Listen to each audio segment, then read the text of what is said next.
இப்போ ஸ்டாலின் ஐயா 1 லட்ச ரூபாய் மானியத்தில் ஆட்டோ கொடுத்தாரு. அதை நான் தைரியமாக நின்று, எங்கள் சமூகத்தில் யாருமே இது செய்ய மாட்டாங்க. ஆனால் நான் தைரியமாக நின்று இன்னைக்கு என் பொண்ணு படிக்க வச்ச கடனை அடைச்சிருக்கேன். இன்னொரு பையனை ஹோட்டல் மேனேஜ்மெண்ட்டில் சேர்த்துருக்கேன்.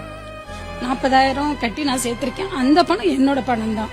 நான் கஷ்டப்பட்டு நான் சம்பாரிச்சது தான். இந்த பிங்க் ஆட்டோ வந்த பிறகு நான் சொந்தமாக நிற்கிறேன். ஆனால் இந்த ஆட்டோ ஓட்டுறதுக்கு எங்கள் குடும்பத்தில் யாருமே வேணான்னாங்க. ஆனால் எங்கள் வீட்டுக்கார் அவர் தான் சப்போர்ட் பண்ணாரு. நீ போ, நீ ஓட்டு, நீ சொந்த காலில் நில்லுனாங்க. ஆனால் பசங்களுக்கு சாப்பாடு ஸ்நாக்ஸ் எதனா வாங்கணும்னா கூட எங்கள் வீட்டுக்கார் வர வரைக்கும் நாங்கள் அவரை எதிர்பார்த்து தான் நாங்கள் இருந்தேன். ஆனால் இப்போ நான் ஆட்டோ ஓட்டி இந்த பிங்க் ஆட்டோ வாங்கி ஓட்டுறேன். இன்னைக்கு நான் 2,000 ரூபாய் சம்பாதிக்கிறேன். எங்கள் வீட்டுக்காரை அவரை விட நான் தான் இன்னைக்கு அதிகமாக சம்பாதிக்கிறேன். அவர் மாசத்துக்கு 18,000 தான் சம்பாதிக்கிறாரு. இன்னைக்கு நான் 30,000 அளவுக்கு நான் சம்பாதிக்கிறேன்.